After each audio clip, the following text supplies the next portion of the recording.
verde. Y es que pasa un torrente como vuelo tocororo para todos, manantial de esperanzas, va provocando sonrisas, se hace presente en la casa, bendición de Dios, agua de vida.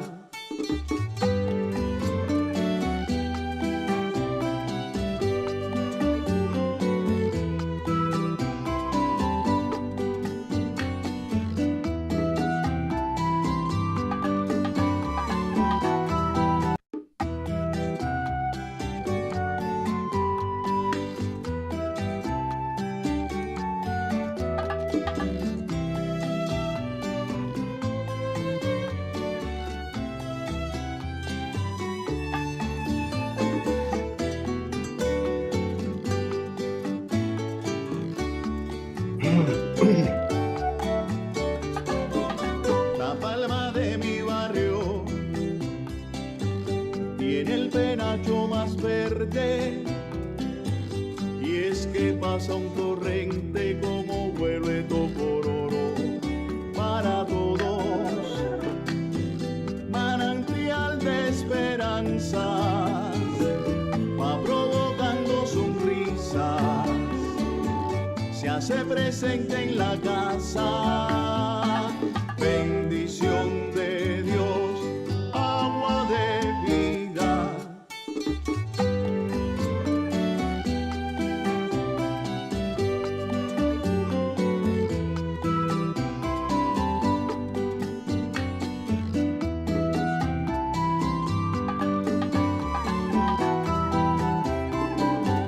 Un tesoro en la cocina, un tesoro que cuidar, surtidor y manantial refresca y sacia la sed, para la familia es rostro de amor y sanidad, va regalando alegrías como expresión de unidad, bendición de Dios, agua de vida, gota a gota nace el riachuelo, a vivir juntos debemos aprender, y que no sea de unos pocos privilegio lo que en comunidad hay que tener para toda Cuba. Agua de vida que sacia la sed. Un tesoro en la cocina por la gracia de Dios tú eres, Agua de vida que sacia la sed. que la quiere María, también José, Agua de vida que sacia la sed. para todos los cubanos, qué bueno es, Agua de vida que sacia la sed. para toda Cuba.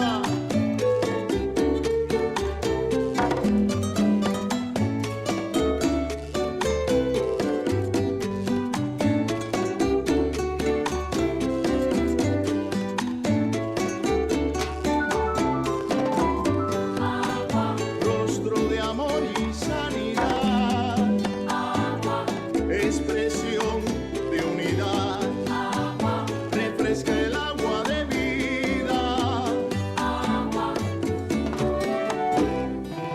para mi Cuba.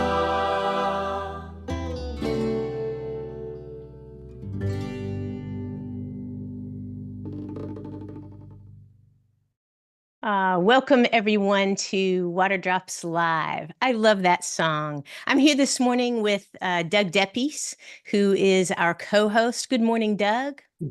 Morning, Kendall. How you doing?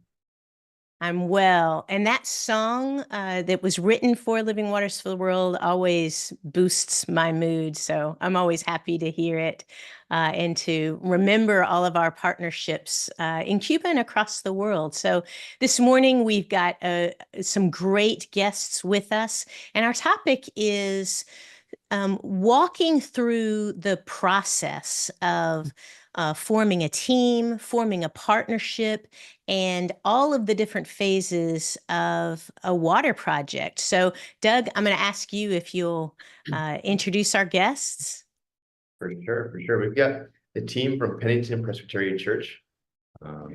This is an experienced team. I think we were talking yesterday, and they'll tell us shortly, but they had first came to Clean Water U in 2010. So that's 14 years ago. And we've got 4 different people from the team today.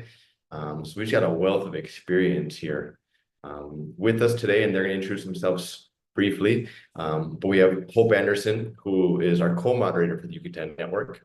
She's there with Patrice, with one of the team members, Nancy Russell, the other co-moderator for Yucatán network, and Chris Lacasse, our 4 members today from the Pennington Presbyterian Church. So yeah, welcome guys. You guys want to give a quick introduction of one another, or each person, who you are, kind of what you do in the team? We'll start talking about things. Well, I'll go first. I'm Hope Anderson, and I'm the person who traditionally does partnership management. So I get to do the overall organization for our group. Patrice, you're right next to her. Go for it. Okay, I'm Patrice Wenzel, and I'm one of our installation team leaders. Perfect. Nancy. Hi, I'm Nancy. I'm the co-moderator with Hope. I also do the education piece and organizing all the materials to take and the planning of what materials we'll take for each trip. Last but not least, Chris. Hi, my name is Chris Lacasse, and I am the 103. I am responsible for installing the system with our operating partners. Awesome. Thank you guys so much for joining us today. One of the big reasons we wanted to have you guys, and this is kind of my experience working more in country, is I know that this whole process of becoming a water partner, of installing the system, is a long process. It's not just you go down there 1 week and that's it. There's so much more involved. And from this side of things, it seems like it's a little bit overwhelming. It's a lot of things. But I know there's teams that consistently do it. You guys have done it a handful of times. And I'd love to hear from you guys about kind of step by step how you guys get it done, break it into little pieces, and it happens. And so you guys know, and for our public that are joining us today, we in Living Waters, we have broken up into a process. We call it development, implementation, and sustaining phases. So that's what we're going to talk about it today. And yeah, and so development's the first one. I don't know, Hope, since you kind of lead that side of things and organizing that, how do you guys identify a site? How do you guys as a church then accept that's the site you want to work with? How does that all work out? Well, I think for different churches, they may have relationships in certain areas. And when we started, our associate pastor was really hoping we could work in the Yucatán. So she started that process. We were very much on board with it. And so we identified that area. And we, Patrice and Nancy and I went to Clean Water U in 2010. And I think as we prepared for our development visit, one of the things we really enjoyed was sort of reaching out to our congregation and having information nights. And we had a form to fill out for interest. And we also tried to tell people they might be in a really hot environment, so they needed to be able to deal with that. And if they were going to be involved in the installation, they needed to be able to lift a certain amount of weight. And we had, we brought pictures, and we just tried to make a nice information night so people could see if they'd like to join us. And that worked well because people did fill out applications. And some people then said, you know, I don't think I can do it. But we had a pool of people who were interested for that first installation or for one afterwards. And just going on with that line, then we had training, all of us. Nancy led training, Patrice led training, I led training. We had lots of meetings so we could get to know each other because we didn't all know each other very well, and that we were prepared, and we were sort of functioning as the Pennington team, that we were cohesive before we moved on. I love that. You know, thinking about it, you all as individuals coming together as a team, and you know, we do that so that we can work as partners. There are no lone rangers in this process that we're flowing through with our partners. And so all parts of the team have to be coming together to make this happen. And all parts are essential. So that's kind of what you're focused on in your role of partnership management, Hope. Nancy, could you tell us a little bit about what's going on in that development phase? The site has been identified within the network, and now you all are beginning to build that relationship. What are some of the steps that you're focused on at this point? Well, I focus on, can they bring together a group in country to help with the education piece? And I try to explain it to them. And I want them to know they have to be dedicated to this time when we're there for the installation. But I'm very surprised each time we go for a development phase at how many questions they ask, the interest, and whatever we're explaining to them. Oh, we can do that. We can get that. Their willingness to be involved just amazes me every time. So I try to focus on developing a team in country, and what our expectations are for each other to bring to the table when we come back to install. I love that. And another important part in that development phase. Well, Chris and Patrice, you all are a third part of that team. And so if you could explain a bit about what you all are focused on in this development phase. So let's start with Chris, and then Patrice, please add to the conversation. The development stage, a lot of it is finding a viable building for the water plant. And sometimes what they have, you know, we have to make modifications or advise them on what modifications to make to get a good sustainable building as part of our preparation for the water installation. And you know, a lot of the material and stuff that we have to get a lot of stuff here, so that's part of our preparation too. And getting a good crew together that is going to be on our install crew as well. That's part of one of our development stages.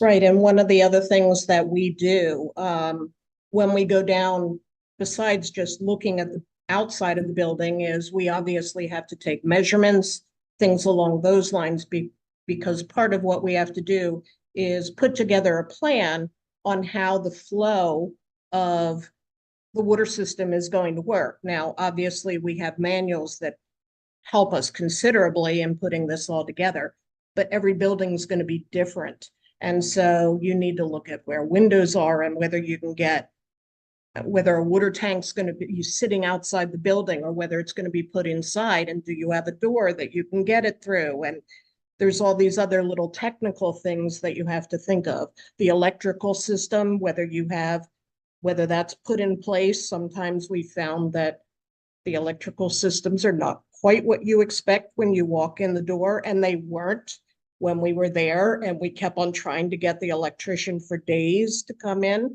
So you have to work with a lot of different things to put it all together, and you need to know things are going to go wrong and you need to go with the flow and work with it.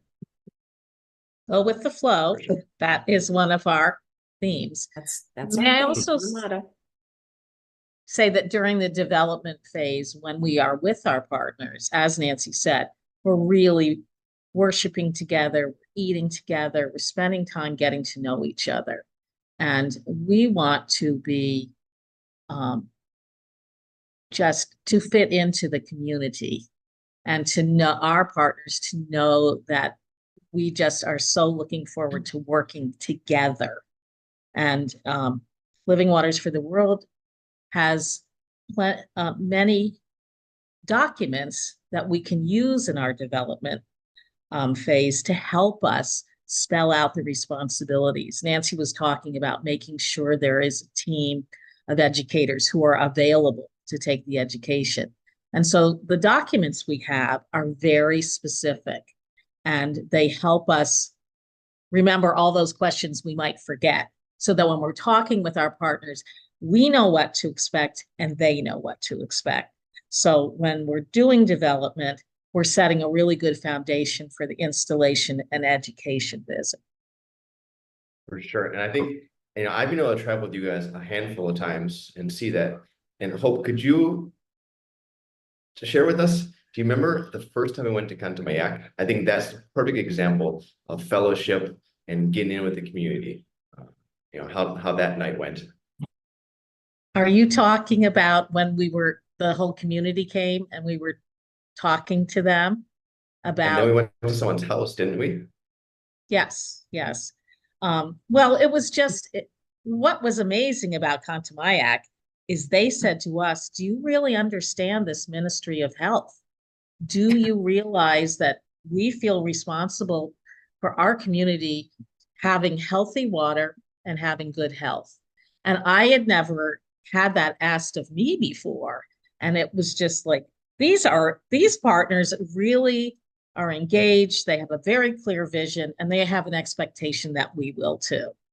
And then we ate, meals together, and we just became very good friends throughout the visit. One time, I'm jumping ahead, but one time we came for a visit and someone in their family, my friend Letty they were having a family get together later in the day, but they invited us all over to partake of it. So.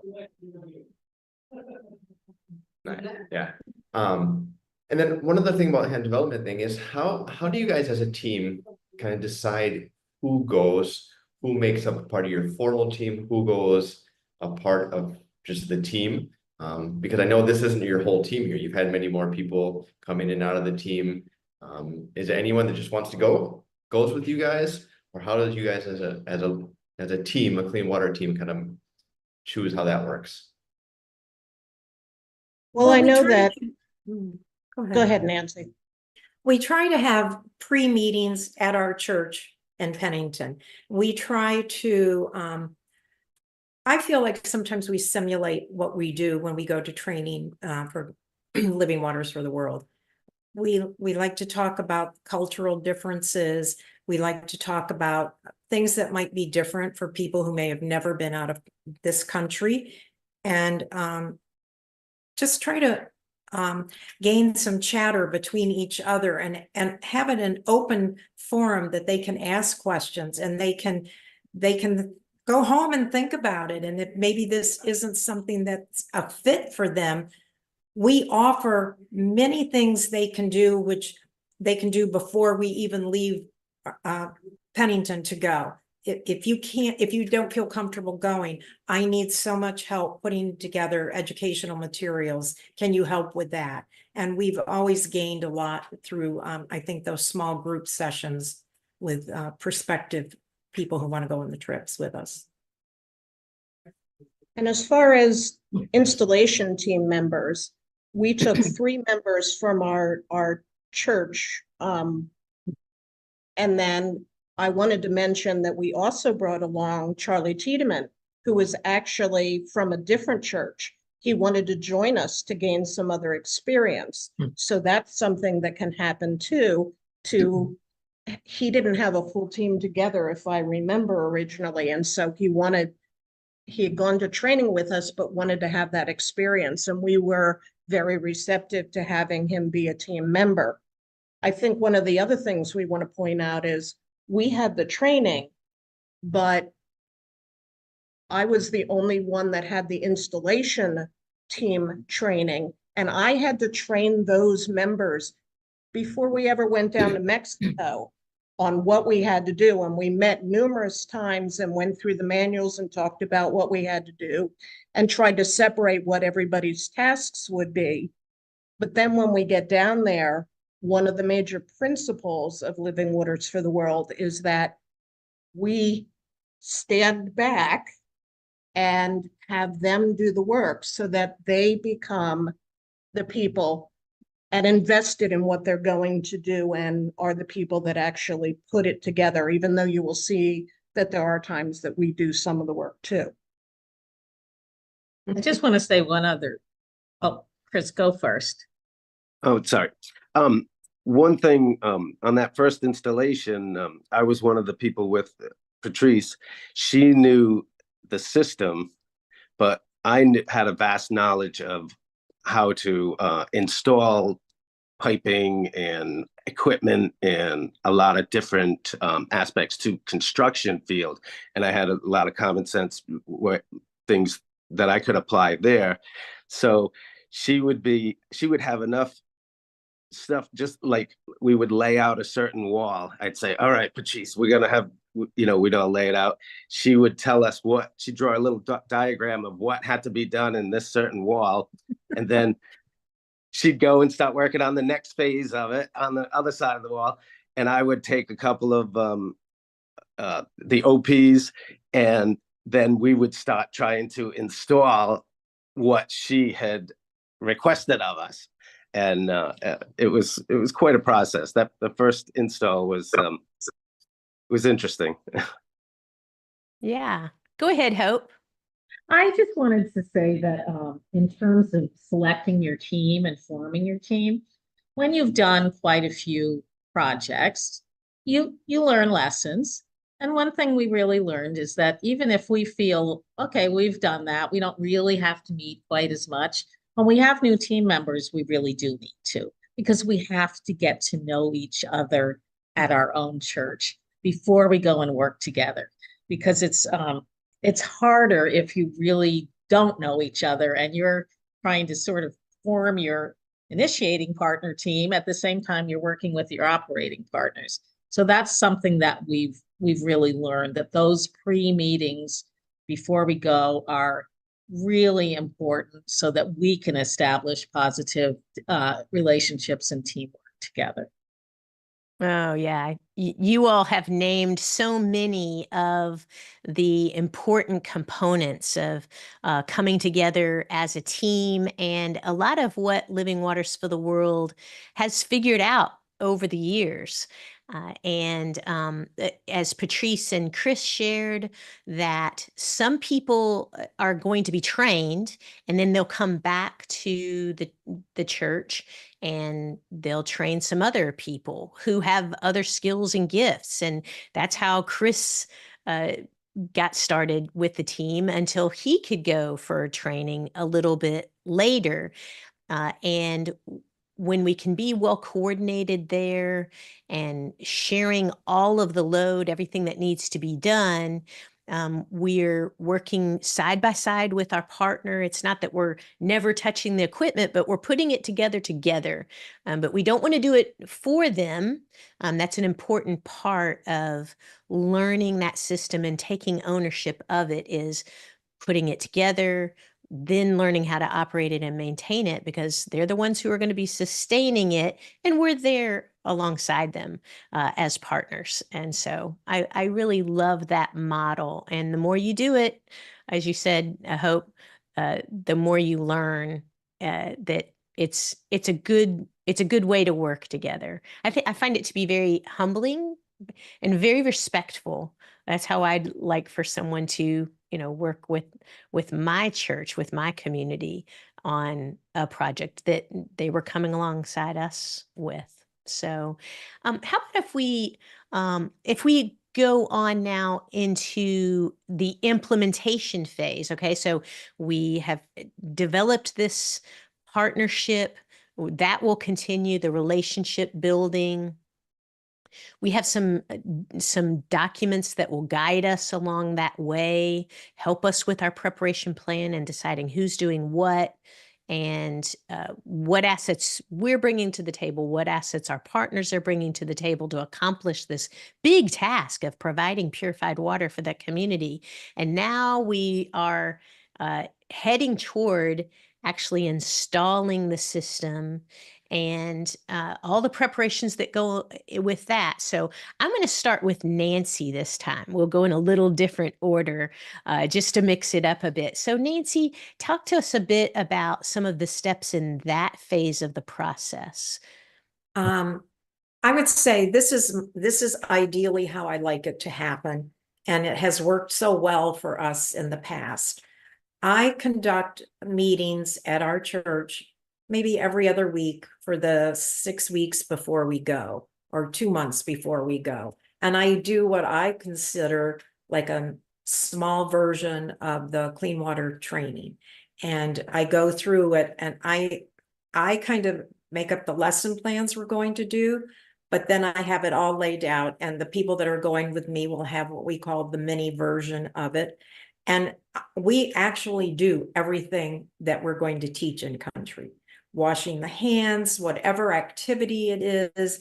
There may be only 4 or 5 of us, but we do everything that we have planned out. Whatever that spiritual lesson is, we review the actual some of the activities where we put hand cream on and glitter to see how the germs spread, so that my team that might not have gone to the official training are comfortable with everything. And, you know, I go through it day 1, day 2, day 3, and I have found that by doing that, we can back each other up. If I'm turning around and thinking something should be there when we're in country, my partner from the States is right there going, oh, it's over here. And we work as a team. We just interact. And I've been fortunate that Sandy Lacoste from our church, who is Chris's wife, speaks Spanish. So she has also been to training with Clean Water. So we are such a well-oiled team, because I don't have to say it in English to a translator, and then that translator has to speak it. Sandy knows the thing. This is what we're doing. She speaks. If there's something I feel she needs to add, she always checks back with me. Did I forget anything? So preparing and actually not just talking about what you're going to do, but physically doing it before you leave is of such value when you get there. I love to learn that way by having someone model it for me and being able to watch them. And that's what you all do with your partners. So you're training a small group of educators each morning, and then in the afternoon, they're getting to take those lessons and make it their own, bringing themselves to each and every component of it. And that really resonates with me as a way to learn, because they're of the local culture. They know the language. They know what to say that might catch someone's ear or heart in a particular way. And we're really looking in health education to shift behavior, which is so tough. And we're very focused on hand washing, something important for us all. We're very focused on how to utilize that purified water. And that local team is going to continue those lessons within the community, whether it's with children or mothers or young people or fathers, all the different ways they can touch that community. Oh, the health education is so essential. I've had different groups of people in country come for the educational training. I've had fathers sat with their little child and did the activities with the group. I think I want to explain an interesting story at one of our sites. It was a mainly Mayan speaking group.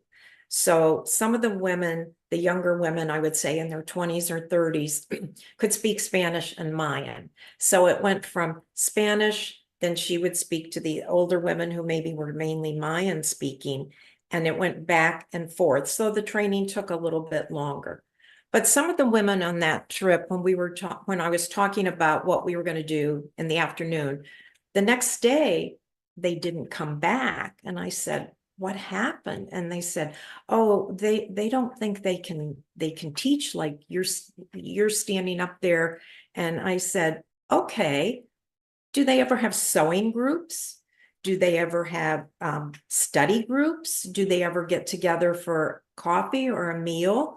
And they said, yes. And I said, that's an excellent way to bring this clean water education to the community. You don't have to stand up here like I'm doing. And the next day they all came back and said, we can do that.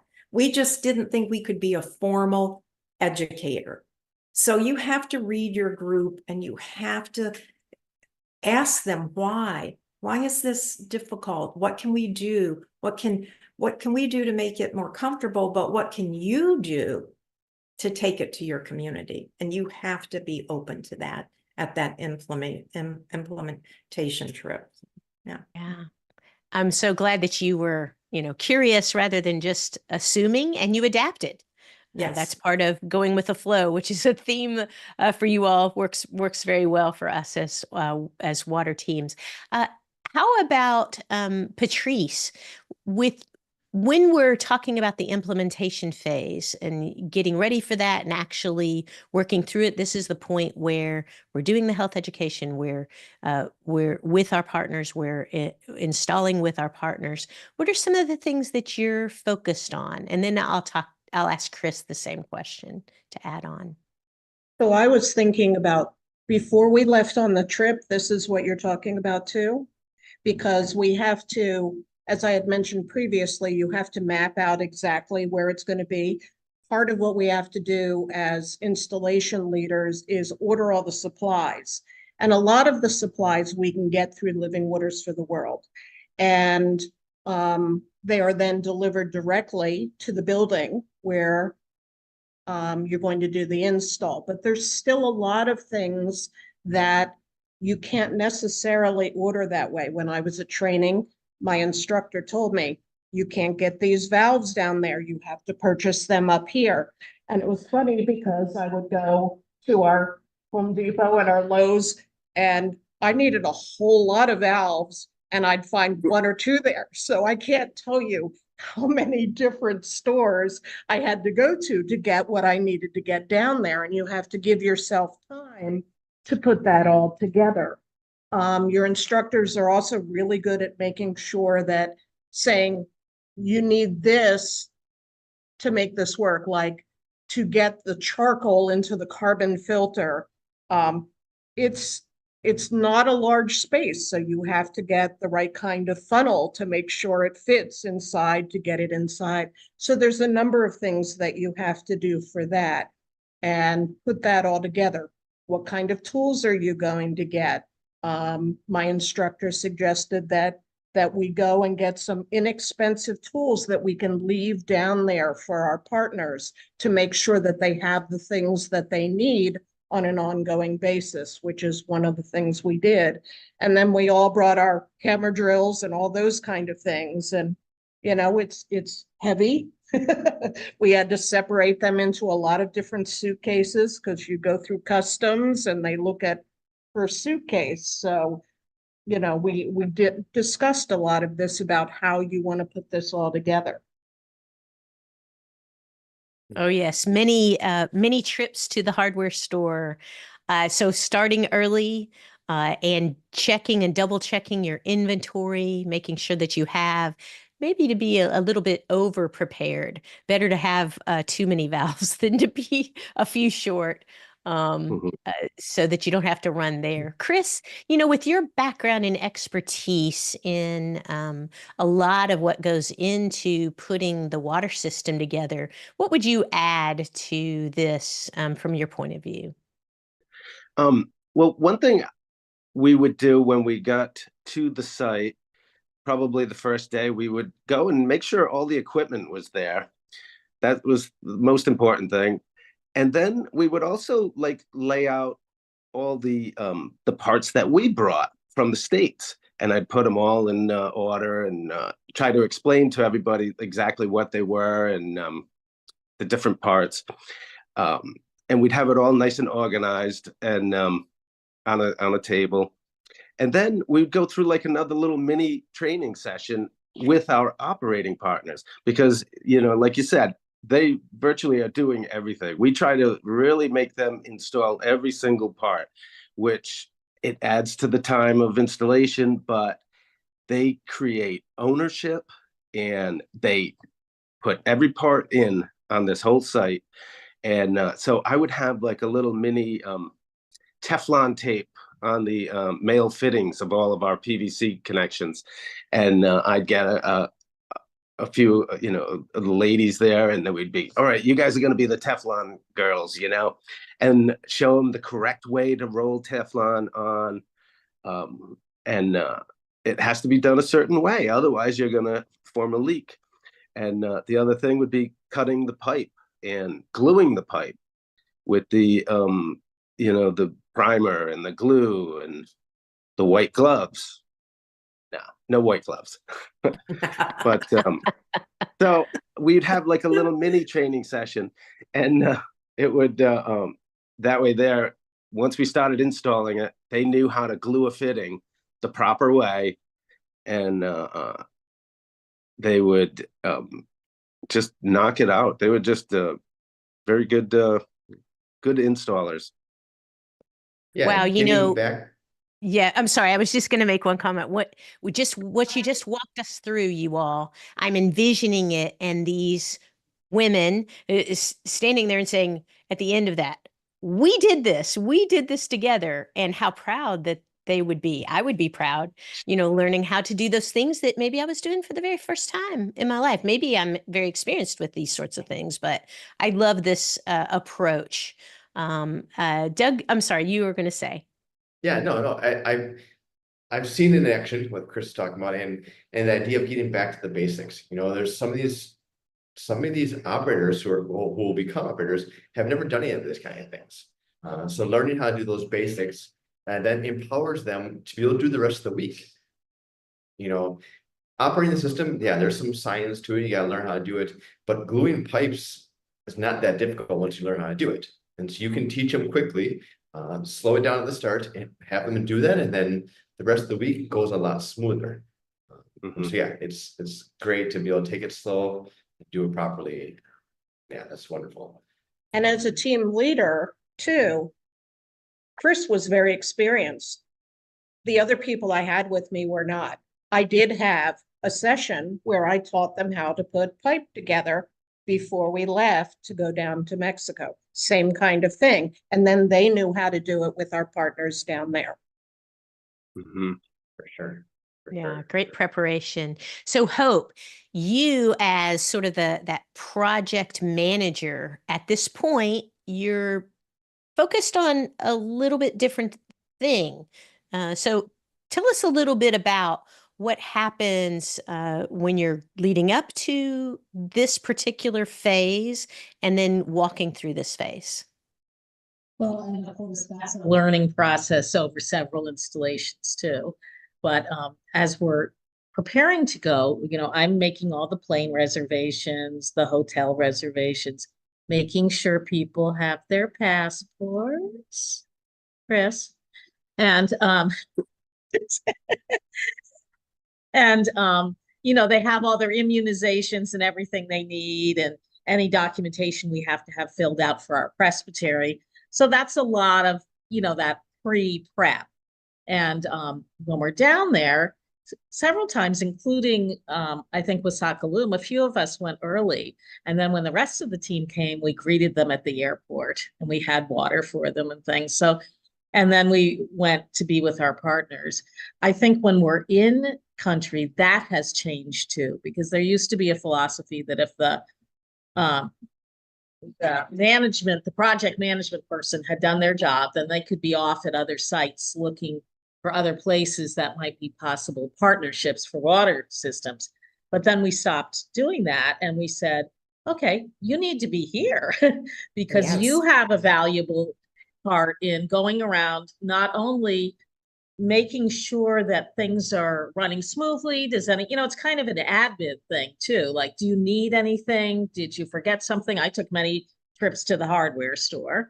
And also, we now have this system management plan document, which really helps the partners plan out how they're going to operate the system, the hours, how much they'll sell water for, how they will balance their expenses so that they have enough income to cover repairs that may need to be made. And we introduced that in the implementation visit, but they haven't gone through a year of doing it yet. So it's kind of that it's like saying, here are all the things you have to think of. And this might be something you haven't thought of before, but you have this worksheet now to help you.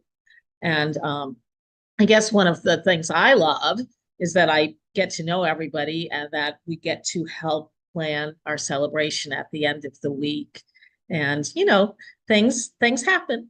Things just happen and we go with the flow. And on our first trip, I was driving the big van and I had a little fender bender when I was delivering people to where they were eating lunch, but we just went with it.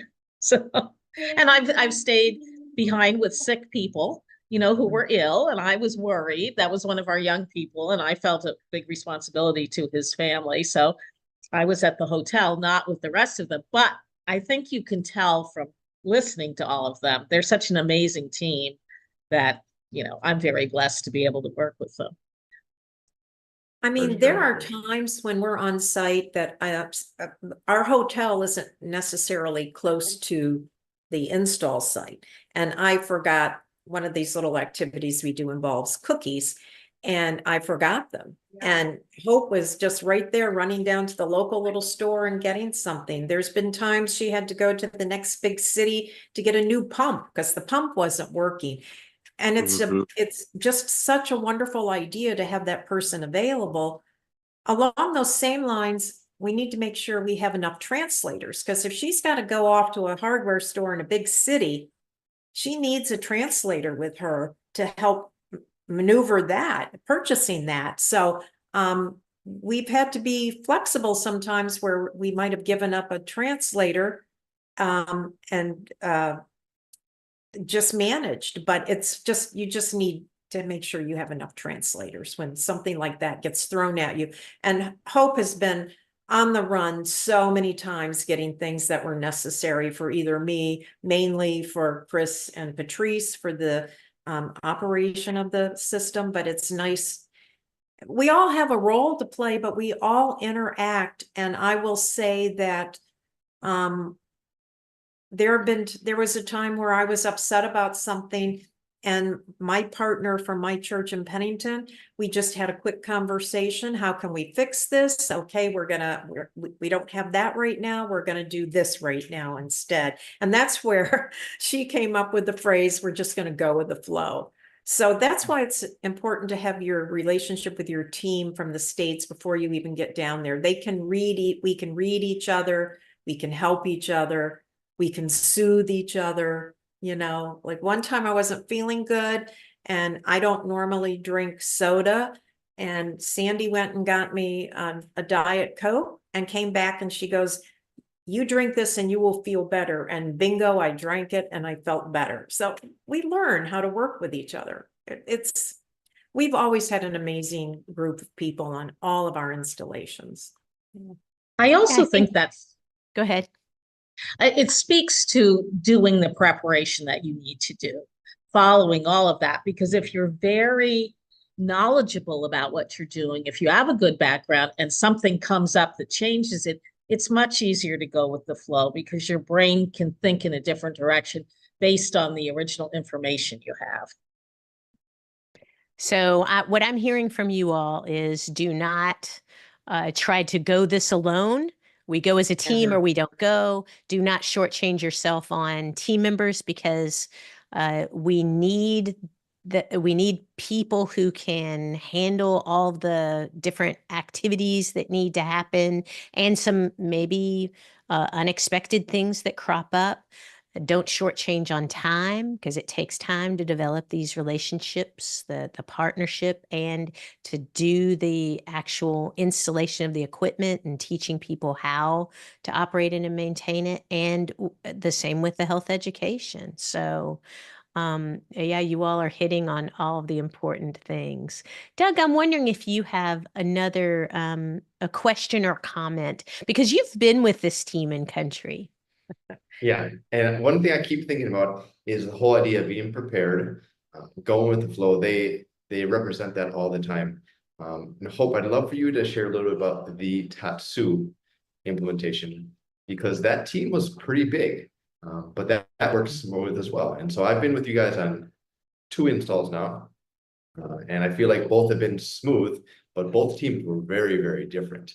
And so Well, for the you guys been creative Tatsu, there. for the Tatsu installation, it had been a dream of our associate pastor that we would be able to do a trip that brought our senior highs along. And so Tatsu was the perfect place because the water system was not right near the church. So the team, the installation team, you know, they had all their equipment away from where children were having VBS.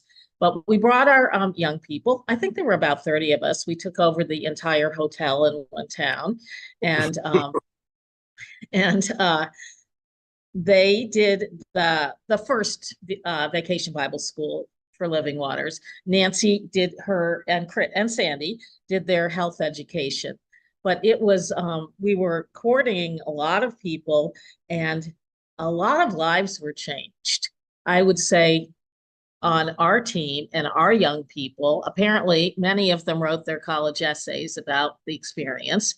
And one young person brought his soccer ball with him, and that just opened up the door for soccer matches every afternoon between the young people in Tatsu and the young people from our team. And, you know, I've said this before, but our team was really happy when they lost by only 4 goals.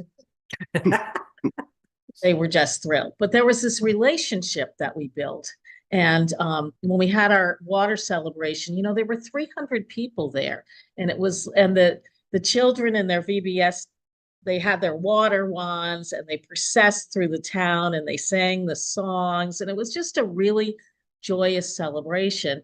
But that community was the poorest community in the Yucatán. And they prayed and they fasted and they waited to go with our timetable when we could do the implementation. And we go back all the time. And it's amazing to see these little kids, you know, who are big kids now and they understand everything. But it was just I think for their church and for our church, it was sort of a whole, there were so many people involved from both of them, that there was this feeling of joy and sharing and collective learning for all of us. Wouldn't you guys agree? And I think a lot of the teenagers from that trip went on to do other types of volunteer activity after high school or changed the course of study that they were thinking about doing. I consider that just a monumental a feat that happened because seeing how other people live and having to interact. These teenagers didn't speak Spanish, but they got along marvelously. So I wouldn't recommend it for a first time trip because there's just such a learning curve as IPs, but eventual trips or it's a great idea. It's just, you just really have a lot of preparation, a lot of people. Doug, was that what you were hoping we would share about? Exactly. Yeah, exactly. That was the experience that I got to enjoy with you guys as well. About something else. Yeah. Yeah, no, that's great. So cool. So we've implemented, we've gotten the system running, there's clean water flowing in the community. So then we move on to sustaining. And I know you guys are able to WhatsApp with your partners every once in a while and hear from that. And so how does that work for you guys? Whether it's being at home and be able to communicate with them and seeing what's going on, or actually making a visit back in the future to see how things are actually physically going. How do you guys handle that? We'll start with Chris on this one. Well, one of the things, like by having them install all the parts, they know how to fix a leak. And there are a few leaks, maybe one leak for the whole project, but I'm kidding. There's usually, a few leaks. So they have to learn how to fix those leaks and how to cut that elbow out. You can't take a leak and just kind of slab glue over it. You really have to cut the elbow out and reinstall it. And that is one thing that the sustainability part of it that we tried to teach them ahead of time. We're like, look, I'm telling them, I'm going, if there's a leak in this, I said, it's going to be on you. You have to fix it. You can't just let it leak, So that's why you guys have to be able to put all these parts in and change this part out and build this water. I call it a water bidet, but it's a bottle washer. And, so literally we try to make them sustainable by teaching them as we go. And with the training, we were always like, I'd call everybody whenever it came to a crucial point on the install. I would be like, oh, this is a good learning moment for everybody. I said, Doug, can you come over here and explain, translate this, what's going on here? Because this is a really important part of this. And then, so we would take that in the field. We would have our learning session. We'd get everybody around. So everybody was very attentive and watching how we fix this or install this or whatever the case. And we would do that probably 3 or 4 times throughout the week. We would have little mini learning sessions. Yeah, that's great. And that's setting them up to be successful in the future.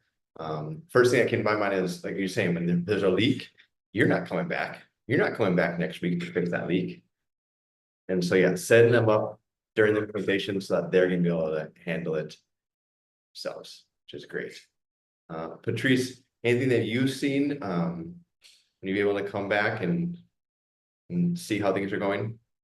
So sustainability is also us visiting after our installation trip and coming back and asking them how things are going.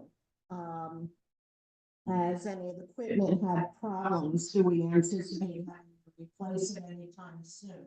So to prepare them for those kind of things that are coming down the line, we talk about delivery. There were times that they just had people coming in and picking things up, and that's often hard to do with those large water bottles. So then they would like to have a cart to take them around town.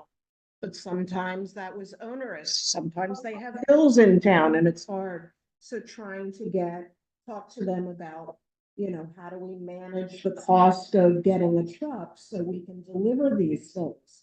So we try to talk them through the problems that they're having. And we try to help anticipate how we can help them keep their system viable. And that's part of the sustainability. It's not just 1 year afterwards, 2 years afterwards, and 3 years afterwards. We try to be that connection for them so they can always ask us. And, recently we just had a well go out. We talk them through those problems and see what we can do to help support them.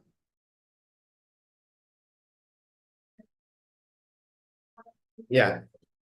And so Nancy, what about you in education? are you in touch with the team, with your education team after you guys leave to find out how they're going? Or is it just the next time you're there physically, you get to see what has happened, what's going on? How do you ensure sustainability there?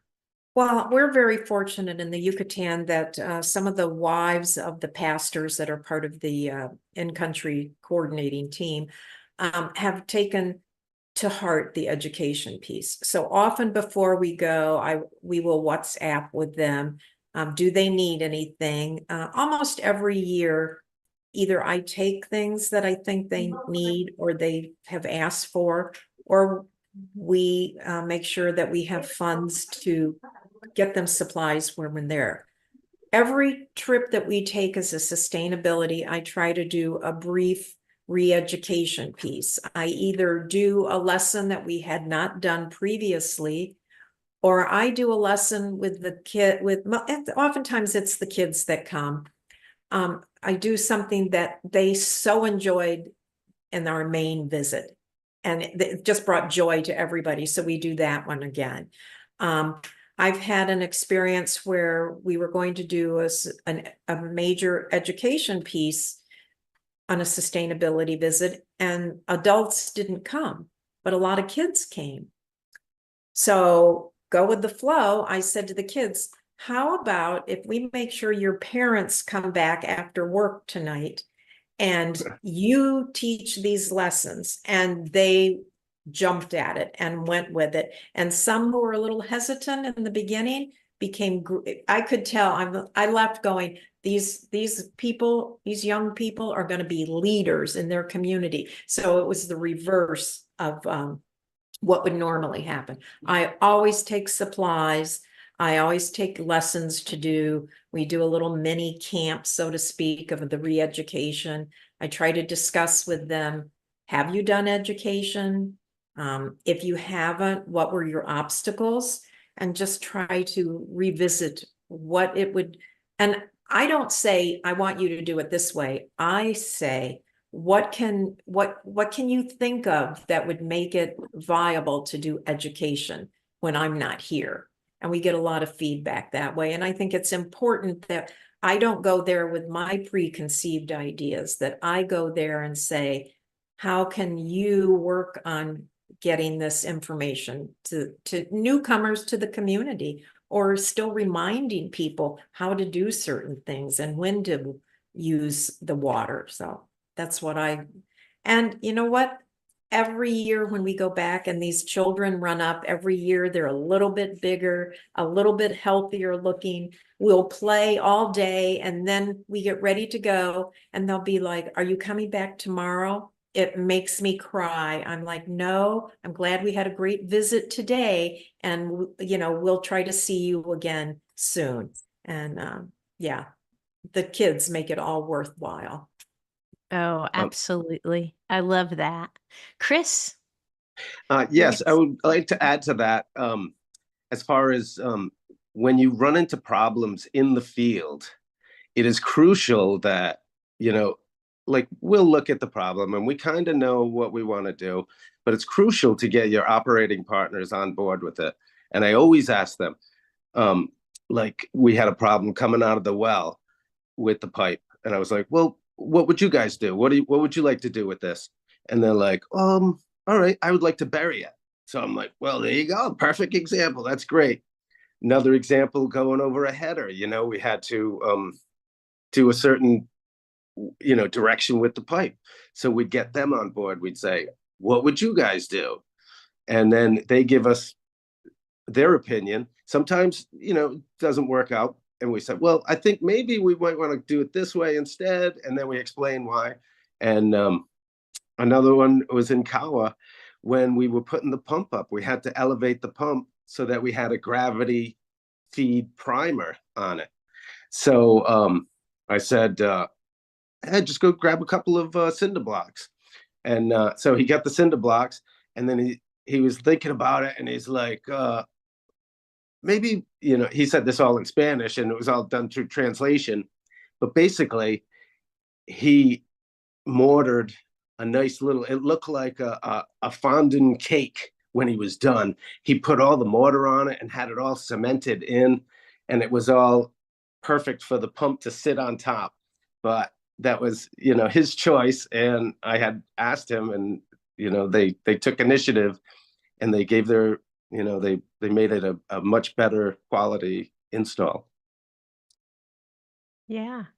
And we're going to, by working together, consulting one another, and there's an example of this person coming up with a solution that worked and it looked good. Mhm. So I love that. And Hope, we're going to move on to Nancy. Nancy, we're going to move on to Hope, but I do want to just sort of shine a spotlight on something that you said of children becoming the teachers for the rest of the community and how often that happens. And I love that. We are planting seeds together as a team and partners. Hope, tell us a bit about sustainability from your role. Okay, I will. And say whatever else you'd like as well. But I think for me, one of the important things about developing relationships at the development and the implementation is that when you're with your partners for sustainability visits, you can have really frank discussions.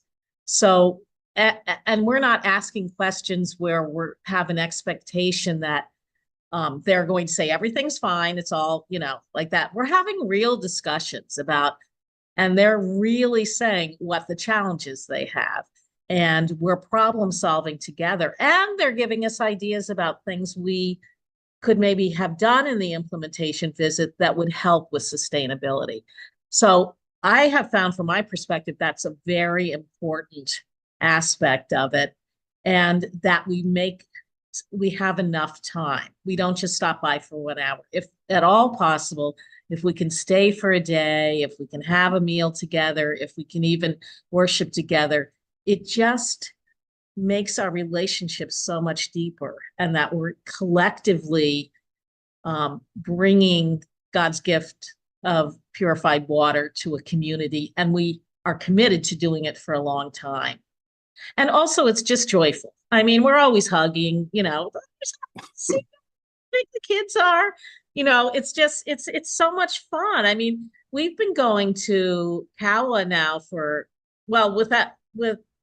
forget during the pandemic, but we are like on our 8th and 9th years of visiting our partners. And I just was with Atadzu recently, and the person who was with us unfortunately got sick, who was our educator. And so I did it with our translator.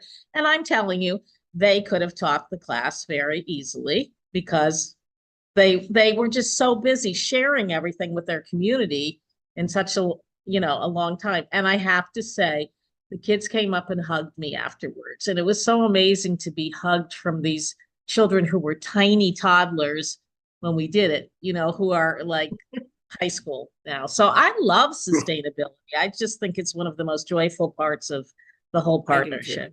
Yeah. Yeah, that's amazing. I think that's what's so amazing about long-term teams, is you do have those experiences where you see a kid that's 2 or 3 years old, maybe, and now he's a 10-year-old, or a 5-year-old that's now a 13-year-old. And seeing those changes is pretty amazing. So that's awesome. And the health changes. For We sure. see it. For sure. Mhm. Yeah, yeah. Especially in this region. You see some of the elderly people that they're short, just to put it that way. They didn't have that those access to clean water and healthy nutrition as they were growing up, and that shows. And seeing this new generation, there's a difference for sure. Yeah. I would love to hear from you guys any advice you'd like to give to, let's say, a newish water team. Maybe it's a team that's done 1 install, maybe they're about to do their first install. We've heard some amazing kind of best practices from you, but what would be some advice you'd like to give to some new teams that are listening to you and thinking about doing this whole clean water projects? I think one of the most important things that we make a point of doing is on the development phase is trying to get to know the people. We try to worship with them every single time. And we try to have meals with them. And at meals, you know, we ask questions. I've had Carlos, the gentleman who's in charge of the in-country team, he'll ask me questions, and I'll say to Doug, why is he asking me that? And he's like, he wants to get to know you. He'll like, what's your favorite food? What do you like to do? This is a golden opportunity to build a relationship through meals and worship. And I highly recommend that every team that goes allow that extra day to worship. Well, I would say for teams to listen to what you learn at Clean Water U, because it's important, and to prepare and really look at everything, and then to be able to go with the flow, as we say, when things aren't exactly as we thought they would be. And I think to just remember the joy that comes from being part of a partnership and being part of the bigger world, being able to make a difference. And I do feel that our partners in the Yucatan, we do feel together we're making a difference. And we know they're doing the hard work. But that's what I would say to new teams is there is so much joy, and there is so much that we can all do together to make this world a better place, that if you can think of that instead of, you know, a certain detail that didn't go exactly the way you wanted it to, then that's kind of the bigger picture. And that's what makes this just so wonderful.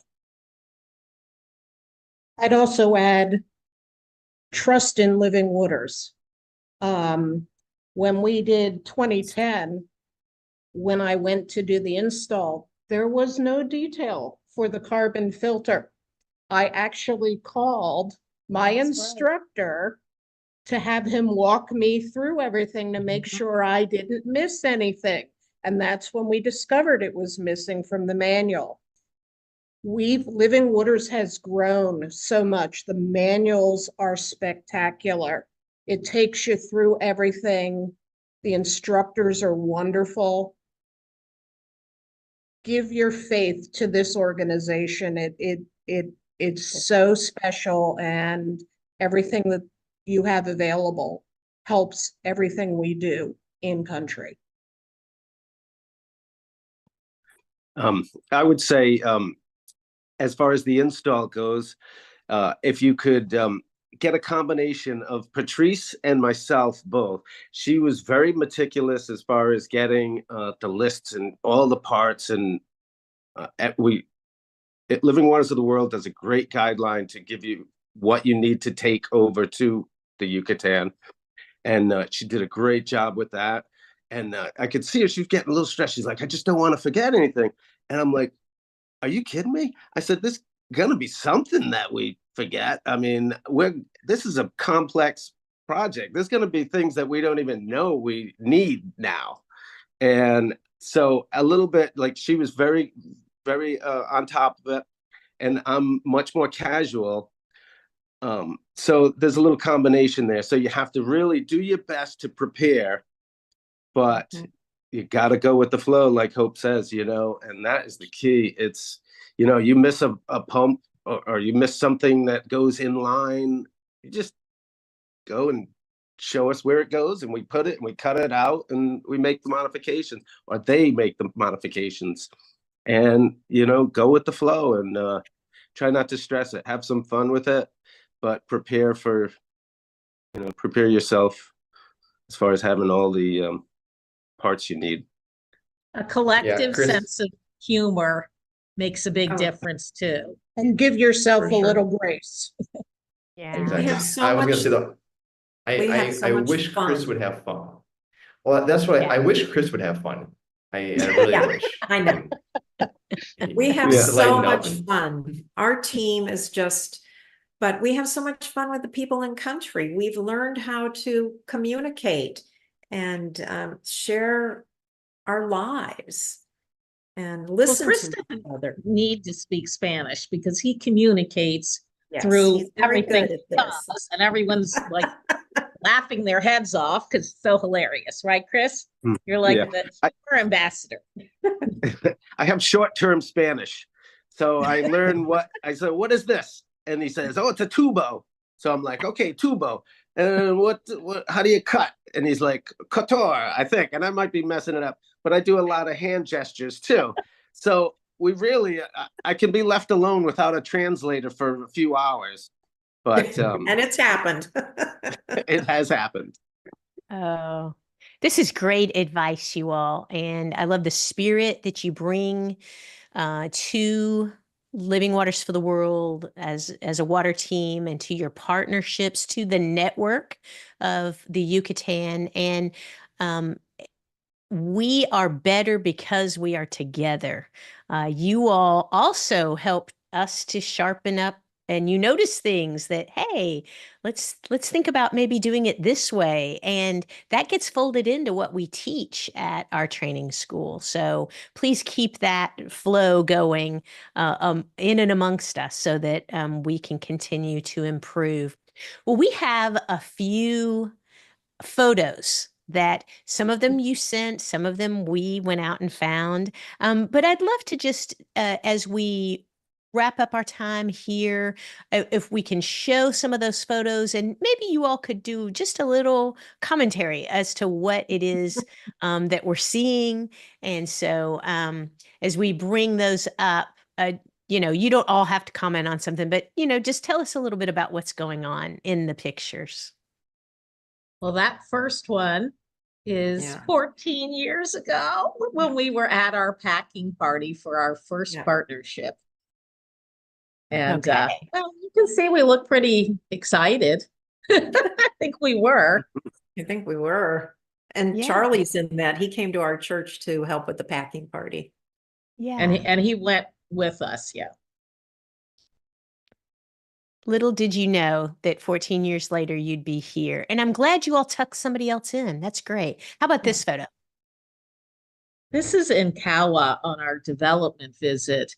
And the installation was in 2013, but it's just like we felt like such a cohesive team. And you can see that Nancy has her arm around Raquel, and we were just so happy to be together. And we had just gone to visit another system, which was so important because it was hard for our partners to visualize what the water building was going to look like. So in some ways, we all have looks of relief on our face. And we're like, okay, we have a plan now. Yeah. Okay, here we go. Chris, you want to do that one? I would Can you see it? rather have you. I'm something's blocking my vision on the top. But It's this was Kantamai. Tatsu, right? This is Kantamayak, which was the Oh, last Kantamai. partnership we had. And we're just all together. You can see Doug there. And Yeah. Chris, where are you? And Stevie's was with just you and Sandy. And it was at the end of our water celebration. And we had a wonderful week together. And that was also another installation where we tucked in some people from another church too, where it was like a little partnership. And actually a person who was going to become the health educator for the Southeast Mexico network came with us to learn how to do education. So it was quite a collaboration. And that was Kawa, right? This one?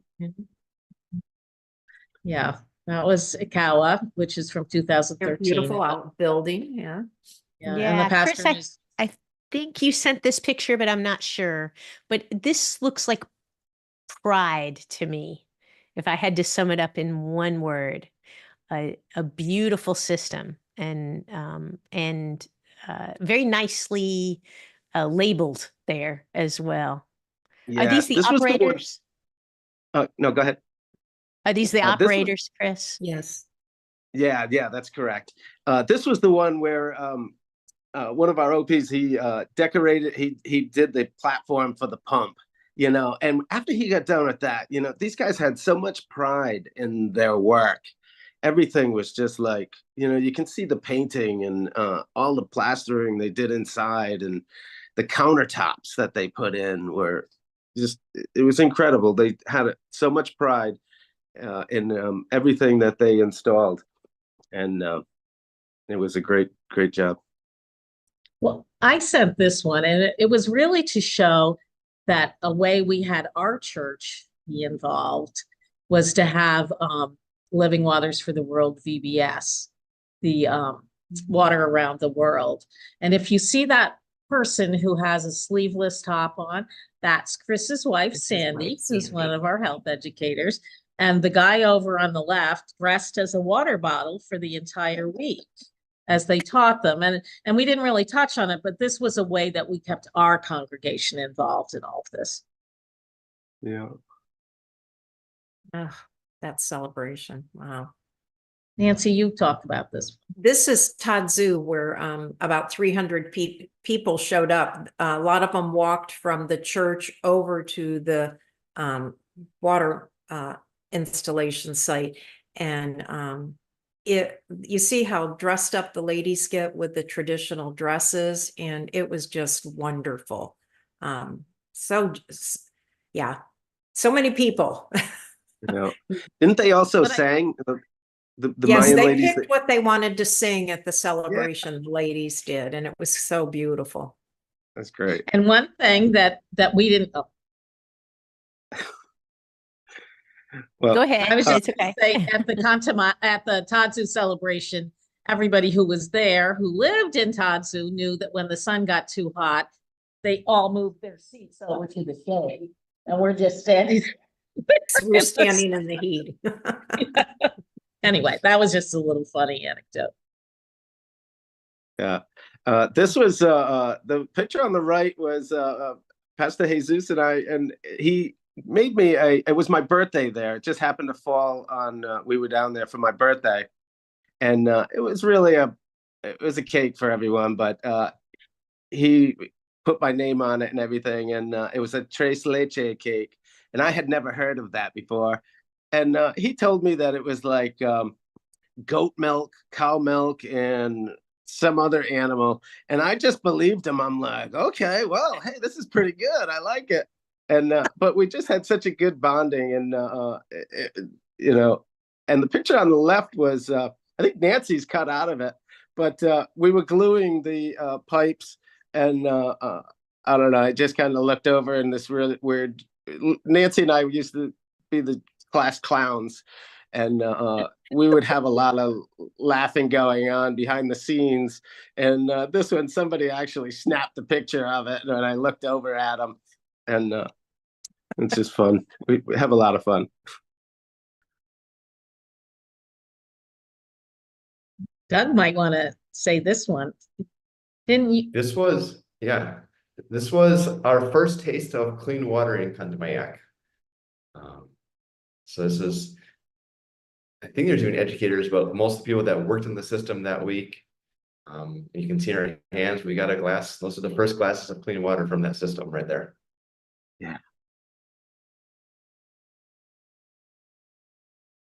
This was the sustainability visit we went to, and I had thought that there would be adults in the afternoon, and it turned out to be children. And we did the activities, and then in the evening when their families came back, they were able to explain everything. But that's the little germs we put on a water bottle. But they just embraced it, took over, and they were so much fun. Oh, that's one of my buddies from Kawa. We went back one year for a sustainability visit, and they were having a VBS, and all the children had on that little shirt. So we stayed for one day to help with the VBS. It was fun. So this is an installation picture. Hope took this one of the two of us. That's Jack with me.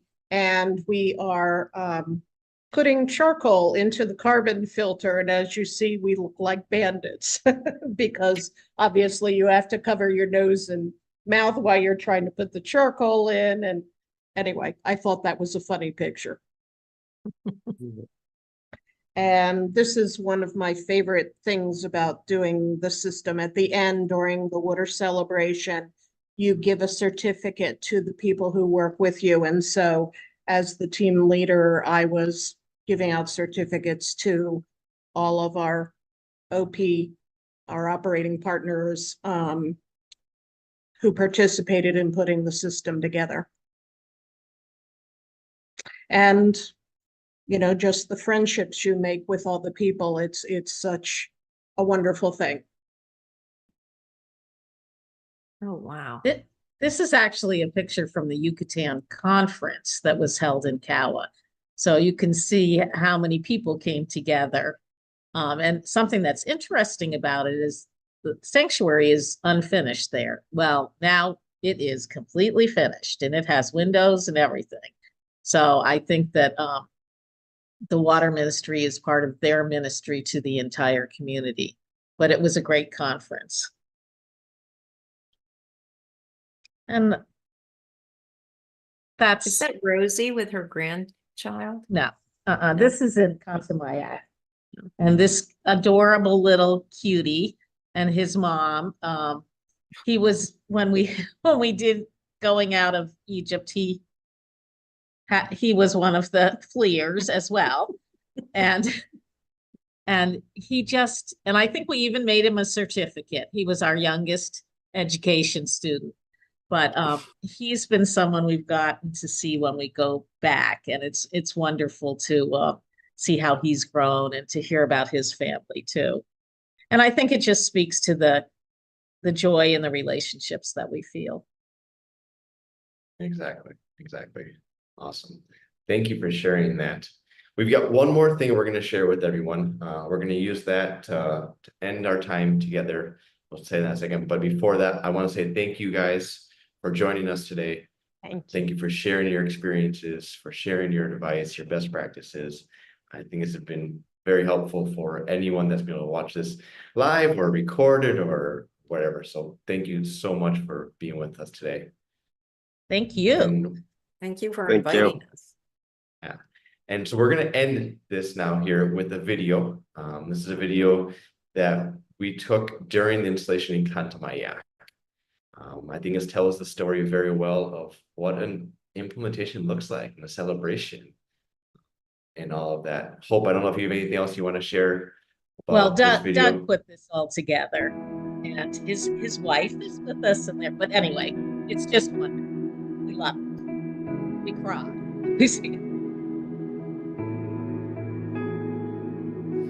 There is a river flowing out from the throne of God,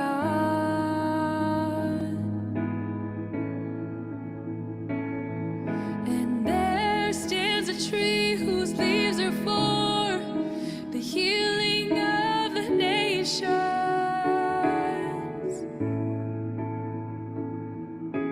Oh, who draw near to our God. See the compassion in his eyes. He says, come to me,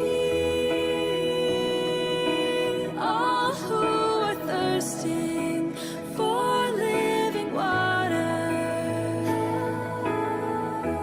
Come to me, all who are thirsting for life. All who thirst for life.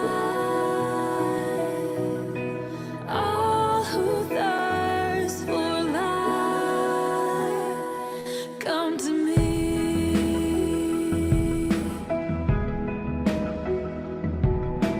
There is a hope in our hearts as we join in your name,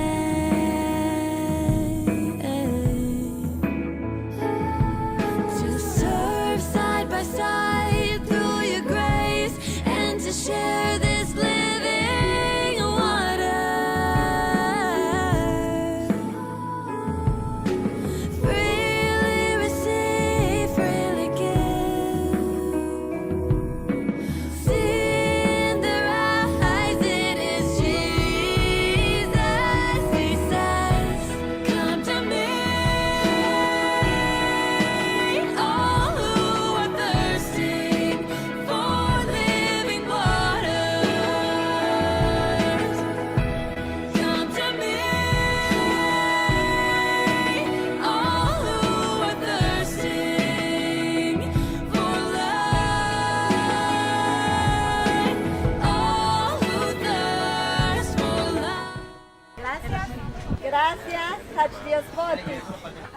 Gracias. Gracias. Yespoti. Gracias. Gracias. Gracias. Dios les bendiga. Jesus, you meet every Wow. Am I the only one that cries from that? Okay, so we're good to go. Yeah. Thanks, guys. That was